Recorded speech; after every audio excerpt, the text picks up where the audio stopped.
வணக்கம் நண்பர்களே. இந்த உலகத்துல ஜெயிக்கிறதுக்கு நமக்கு என்ன தேவைன்னு நினைக்கிறீங்க? வசீகரமான தோற்றமா? இல்ல நிறைய பணமா? கண்டிப்பா இல்ல. வரலாற்றை எடுத்து பார்த்தீங்கன்னா, உலகத்தை ஆண்ட தலைவர்கள் எல்லாரும் பெரிய அழகனா இருந்தது இல்ல. ஏன் பல பேர் பெரிய பணக்காரனா கூட பிறந்தது இல்ல. ஆனா அவங்க கிட்ட ஒரு பொதுவான விஷயம் இருந்துச்சு. அதுதான் அவங்கள உச்சாணி கொம்புல ஏத்தி வச்சது. அது என்ன தெரியுமா? பேச்சு. ஒரு சாதாரண மனுஷனை தலைவனா மாத்துறதும் பேச்சுதான். ஒரு தலைவனை ஒண்ணுமில்லாம ஆக்குறதும் பேச்சுதான். நீங்க எவ்வளவு பெரிய அறிவாளியா வேணா இருக்கலாம். ஆனா அந்த அறிவை 4 பேருக்கு புரியுற மாதிரி பேச தெரியலன்னா, அந்த அறிவு யாருக்கும் பயன்படாது. 2300 வருஷத்துக்கு முன்னாடி சந்திரகுப்த மௌரியன் அப்படிங்கிற ஒரு சாதாரண பையனை இந்தியாவுக்கே சக்கரவர்த்தியா மாத்தினாரு சாணக்கியர். அவர் சொல்லிக் கொடுத்தது வெறும் வாள் சண்டை மட்டும் இல்ல, வார்த்தை சண்டை. சாணக்கியர் என்ன சொல்றாருன்னா, உலகத்தை ஆள நினைப்பவன் முதல்ல தன் நாவை ஆள வேண்டும். இன்னைக்கு நாம பார்க்க போறது சாணக்கியர் சொன்ன பேசும் கலைக்கான அந்த 7 ரகசிய விதிகள் தான். இதை நீங்க சரியா புரிஞ்சுக்கிட்டீங்கன்னா, உங்க ஆபீஸ்ல உங்க பாஸ் உங்களை மதிப்பாரு. உங்க வார்த்தைக்கு எல்லா இடத்துலயும் ஒரு மரியாதை கிடைக்கும். வாங்க அந்த 7 விதிகள் என்னன்னு விரிவா பார்ப்போம். கேட்கறதே பாதி பேச்சு. நண்பர்களே, நாம ஏன் நிறைய நேரம் மத்தவங்க கிட்ட தோத்து போறோம் தெரியுமா? நாம அவங்க சொல்றது பதில் சொல்லணும் அப்படிங்கிற எண்ணத்தோட கேட்கிறோமே தவிர, அவங்க என்ன சொல்ல வராங்கன்னு புரியணும் அப்படின்னு கேட்கறது இல்ல. சாணக்கியர் சொல்ற முதல் விதியே இதுதான். வாய மூடுங்க, காதத் திறங்க. ஒரு சிறந்த பேச்சாளன் என்பவன் முதலில் ஒரு சிறந்த கேட்பவனாக இருக்க வேண்டும். நம்மள பல பேர் ஒருத்தர் பேசிக்கிட்டே இருக்கும் போதே, இவர் எப்போ முடிப்பாரு, நாம எப்போ நம்ம கதையை சொல்லலாம் அப்படின்னு மனசுக்குள்ள ஓட்டிக்கிட்டே இருப்போம். இது மிகப்பெரிய தப்பு. எதிராளி என்ன சொல்றாரு அப்படிங்கிறதை அவரோட கண்ணை பார்த்து முழு கவனத்தோட கேட்கணும். நீங்க அப்படி கேட்கும்போது அவங்க மனசுல ஒரு எண்ணம் வரும். பரவாயில்லையே, நம்ம பேச்சை இவ்வளவு மதிச்சு கேட்கிறாரே அப்படின்னு அவங்க உங்களை நம்ப ஆரம்பிப்பாங்க. குட்டி கதை. இதுக்கு ஒரு சின்ன உதாரணம் சொல்றேன். ஒரு முறை ஒரு பெரிய ராஜா கிட்ட ஒரு சிற்பி 3 பொம்மைகளை கொண்டு வந்தான். அந்த 3 பொம்மைகளும் பார்க்கறதுக்கு ஒரே மாதிரி தான் இருந்துச்சு. ஆனா அந்த சிற்பி சொன்னான், மன்னா, இந்த 3 பொம்மைகளோட மதிப்பும் வேற வேற அப்படின்னு. ராஜா சோதனை செஞ்சு பார்த்தார். முதல் பொம்மை, அதோட ஒரு காதுல கம்பியை விட்டா அது வாய் வழியா வெளியே வந்துச்சு. அலபாமையாரம், அதாவது கேட்ட உடனே உளறி கொட்டுற ரகம். 2வது பொம்மை, ஒரு காதுல விட்ட கம்பி இன்னொரு காது வழியா வெளியே வந்துச்சு.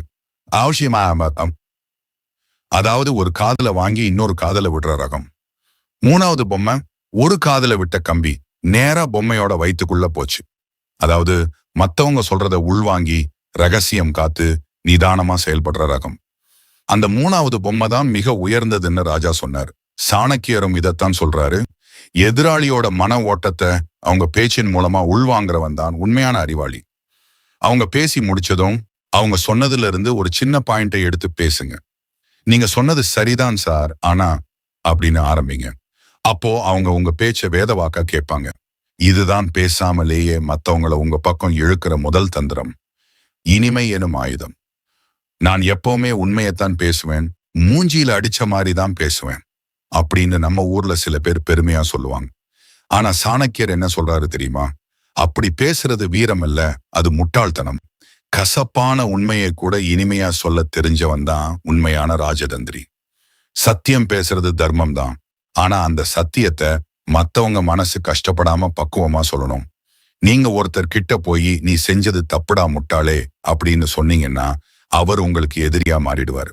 அதுவே தம்பி, நீ நல்லா முயற்சி பண்ணிருக்க, ஆனா இந்த இடத்துல இப்படி செஞ்சிருந்தா இன்னும் சிறப்பா இருந்திருக்கும் அப்படின்னு சொல்லி பாருங்க.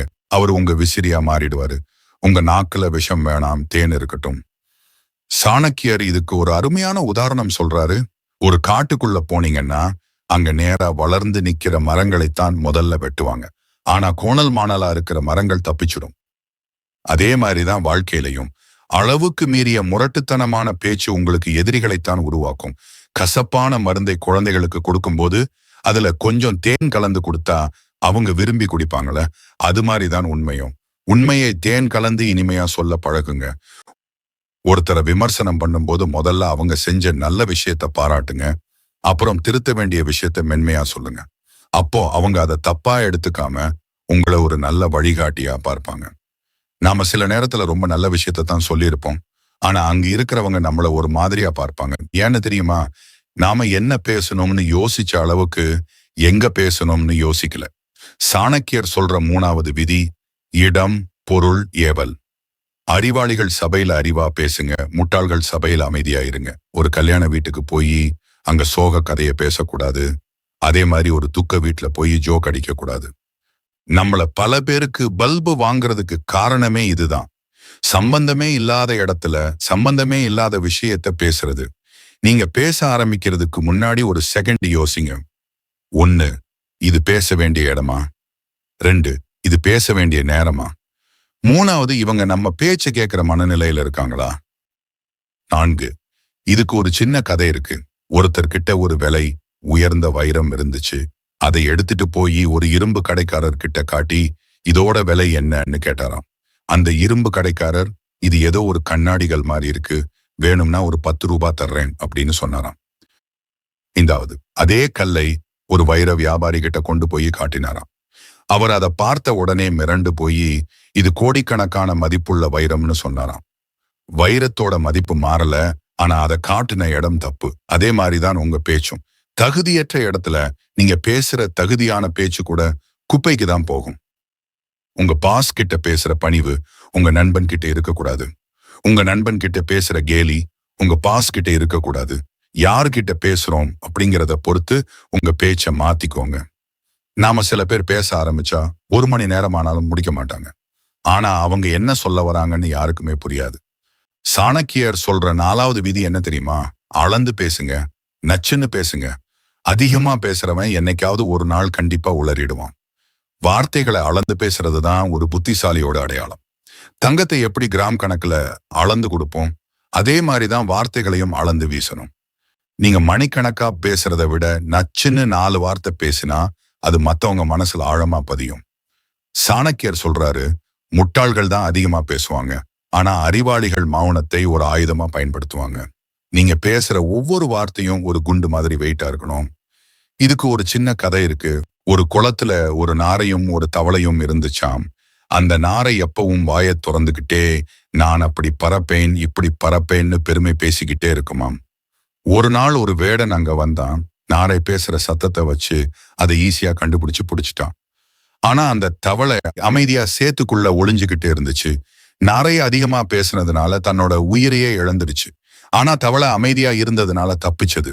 அதே மாதிரிதான் வாழ்க்கையிலையும் அதிகமா பேசுறவங்க தங்களோட ரகசியங்களையும் பலவீனங்களையும் மத்தவங்க கிட்ட ஈஸியா காட்டி கொடுத்துருவாங்க. வளவளன்னு பேசாம சொல்ல வந்த விஷயத்த 2 நிமிஷத்துல சொல்லி முடிங்க. நீங்க கம்மியா பேசும்போதுதான் நீங்க எப்போ வாயை திறப்பீங்கன்னு மத்தவங்க ஆர்வமா காத்துக்கிட்டே இருப்பாங்க. உங்க பேச்சுக்கு மதிப்பு வேணும்னா உங்க வார்த்தைகளை சிக்கனமா செலவு பண்ணுங்க. நம்மள பல பேருக்கு இருக்கிற ஒரு கெட்ட பழக்கம் என்ன தெரியுமா? ஒரு சின்ன சந்தோஷமோ இல்ல ஒரு பெரிய பிளானோ வந்தா உடனே எல்லார்கிட்டயும் சொல்லிடுவோம். ஆனா சாணக்கியர் எச்சரிக்கிறாரு, உங்க ரகசியம் உங்க தொண்டை குழிக்குள்ளேயே இருக்கட்டும். அது பற்களை தாண்டி வெளியே வந்தா அது உங்களுக்கு யமன். பேசும் கலையில எதை பேசணும்னு தெரிஞ்சுக்கிறத விட எதை பேசக்கூடாதுன்னு தெரிஞ்சு வச்சிருக்கிறது தான் ரொம்ப முக்கியம். உங்க வருமானமோ வீட்டு பிரச்சனையா இல்ல உங்க அடுத்த பிளானோ எதுவா இருந்தாலும் அதை ரகசியமா வைங்க. ஏன்னா இன்னைக்கு நண்பனா இருக்கிறவன் நாளைக்கு எதிரியா மாறலாம். அன்னைக்கு நீங்க சொன்ன ரகசியமே உங்களுக்கு எதிரான ஒரு பெரிய ஆயுதமா மாறிடும். ஒரு சிறந்த பேச்சாளன் தன்னை ஒரு திறந்த புத்தகமா காட்டிக்க மாட்டான். ஒரு குளத்துல இருந்து ஒரு ஆமை இருந்துச்சு. அதுக்கு 2 அன்னப்பறவைகள் நண்பர்களா இருந்தாங்க. ஒரு முறை குளம் வத்தி போனப்போ அந்த ஆமைய ஒரு குச்சியில கடிக்க வச்சு அந்த குச்சியோட 2 முனையையும் அன்னப்பறவைகள் தூக்கிட்டு பறந்துச்சு. ஆமை எக்காரணத்தை கொண்டும் வாயை திறக்க கூடாதுன்னு ஒரு கண்டிஷன். அவங்க பறந்து போகும்போது கீழே இருந்தவங்க பாருங்களேன், அன்னப்பறவை ஆமைய தூக்கிட்டு போகுதுன்னு ஆச்சரியமா பேசினாங்க. அதை கேட்ட அந்த ஆமைக்கு பொறுக்க முடியல. ஆமா, அதுல உங்களுக்கு என்னன்னு பதில் சொல்ல வாயை திறந்துச்சு. அடுத்த நிமிஷம் ஆமை கீழே விழுந்து செத்து போச்சு.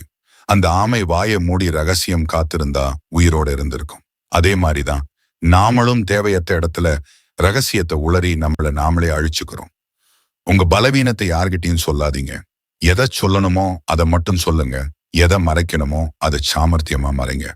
உங்ககிட்ட எப்பவும் ஒரு ரகசியத்தன்மை இருக்கட்டும். அதுதான் உங்க மேல ஒரு மரியாதையை உருவாக்கும். நீங்க ஒருத்தர்கிட்ட பேசும்போது உங்க வார்த்தைங்க மட்டும் போதாது, உங்க உடம்பும் பேசணும்.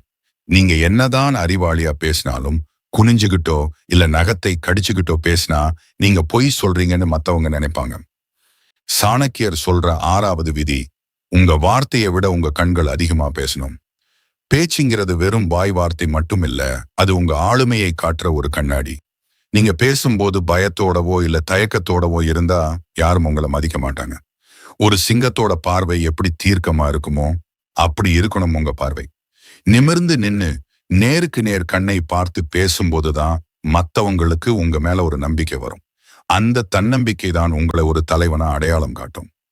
இதுக்கு ஒரு உதாரணம் சொல்லணும்னா, ஒரு காட்டில் ஒரு சிங்கம் நடந்து வரும்போது அதோட நடையிலேயே ஒரு கம்பீரம் இருக்கும். அந்த சிங்கம் எந்த ஒரு மிருகத்தையும் பார்த்து பயப்படாது. அதோட பார்வை எப்பவுமே நேரா இருக்கும். அது கர்ஜிக்கிறதுக்கு முன்னாடியே அதோட உடல் மொழியை பார்த்து மற்ற மிருகங்கள் எல்லாம் நடுங்கும். அதே மாதிரிதான் ஒரு சிறந்த பேச்சாளனும். நீங்க மேடையில ஏறும்போதே உங்க நடையிலும் நிமிர்ந்த பார்வையிலும் ஒரு கம்பீரம் இருக்கணும். நீங்க வாயை திறக்கிறதுக்கு முன்னாடியே உங்க உடல் மொழி இவன் ஏதோ ஒரு விஷயத்தோட வந்திருக்கான்னு மத்தவங்களை நம்ப வைக்கணும். பேசும்போது கைகளை சரியா பயன்படுத்துங்க. சிரிச்ச முகத்தோட பேசுங்க. முக்கியமா எதிராளியோட கண்ணை நேரா பார்த்து பேசுங்க. இது உங்க பேச்சை நான் மதிக்கிறேன், நான் சொல்றதுல உண்மை இருக்கு அப்படிங்கிற செய்தியை அவங்களுக்கு சொல்லும். முதுகுத்தண்டை நேரா வச்சு நிமிர்ந்து உட்கார்றதோ இல்ல நிக்கிறதோ உங்க தன்னம்பிக்கையை 50% அதிகமாக்கும். யாராவது உங்களை ஒரு கேள்வி கேட்டு மடக்கம் பார்த்தா உடனே பதறாதீங்க. பதில் சொல்ல தெரியாம முழிக்காதீங்க. சாணக்கியர் சொல்ற 7வது விதியை பயன்படுத்துங்க. பதிலுக்கு ஒரு புத்திசாலித்தனமான கேள்வியை கேளுங்க. விவாதத்துல ஜெயிக்கிறதுக்கு இதுதான் ஆகச்சிறந்த டெக்னிக். சரியான கேள்வி பாதி விடைக்கு சமம்னு சாணக்கியர் சொல்றாரு. யாராவது உங்களை தர்ம சங்கடமான சூழ்நிலையில நிறுத்தினா அவங்க கேட்ட கேள்விக்கே ஒரு கேள்வியை பதிலா போடுங்க.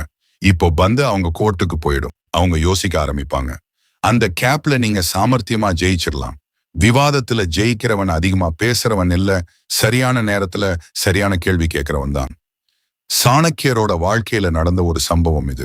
ஒரு முறை ஒரு அதிகாரி சாணக்கியரை பார்த்து கோபமா கேட்டாராம், ஏன் இன்னும் இந்த வேலையை முடிக்கல அப்படின்னு. சாணக்கியர் உடனே மன்னிச்சிருங்கன்னு சொல்லல, பதிலுக்கு ஒரு கேள்வி கேட்டாராம். இந்த வேலையை அவசரமா செஞ்சு சொதப்பணுமா இல்ல கொஞ்சம் டைம் எடுத்து சரியா செஞ்சு முடிக்கணுமா அப்படின்னு. அந்த அதிகாரிக்கு என்ன பதில் சொல்றதுன்னு தெரியல. அவரே யோசிக்க ஆரம்பிச்சிட்டாரு. இதுதான் கேள்வியால மடுக்கிற ராஜதந்திரம். உங்களை யாராவது விமர்சனம் பண்ணா உங்க விமர்சனத்துக்கு நன்றி, ஆனா இதை விட சிறந்த வழி உங்ககிட்ட இருக்கா அப்படின்னு கேளுங்க. இது உங்களை ஒரு ஆளுமையா காட்டும். மத்தவங்க உங்களை மடக்க நினைக்கும் போது அவங்களுக்கே செக் வைக்க இதுதான் சிறந்த வழி. இந்த 7 சாணக்கியர் விதிகள்ல நீங்க நாளைக்கே உங்க வாழ்க்கையில கடைபிடிக்க போற முதல் விதி எது? உங்க பேச்சு மேல உங்களுக்கு முழு நம்பிக்கை இருக்கா? இருந்தா கமெண்ட்ல ஐ ஆம் அ மாஸ்டர் ஸ்பீக்கர் அப்படின்னு டைப் பண்ணுங்க. உங்க ஆபீஸ்லயோ இல்ல விவாதத்திலயோ யாராச்சும் உங்களை மடக்கி இருக்கிறாங்களா? அப்போ நீங்க விதி 7ஐ கேள்வியால் மடக்கு பயன்படுத்தி இருக்கீங்களா? ஒரு சின்ன குவிஸ். சாணக்கியர் சொன்னதுபடி ஒரு சிறந்த பேச்சாளன் ஆகிறதுக்கு முதல்ல நாம எதை சரியா செய்யணும்? வேகமா பேசணும். நல்லா கேட்கணும். பதில் தெரிஞ்சவங்க கமெண்ட் பண்ணுங்க. இந்த 7 விதிகளையும் உங்க வாழ்க்கையில கடைபிடிச்சு பாருங்க. உங்க பேச்சுல ஒரு பெரிய மாற்றம் தெரியும். உங்க நாக்கு உங்க கட்டுப்பாட்டுல இருந்தா இந்த உலகமே உங்க கட்டுப்பாட்டுல இருக்கும். இந்த வீடியோ உங்களுக்கு பிடிச்சிருந்தா நம்ம மைண்ட் ரிஃப்ரெஷ் சேனலுக்கு சப்ஸ்கிரைப் பண்ணுங்க. அடுத்த ஒரு சூப்பரான வீடியோவில் சந்திப்போம்.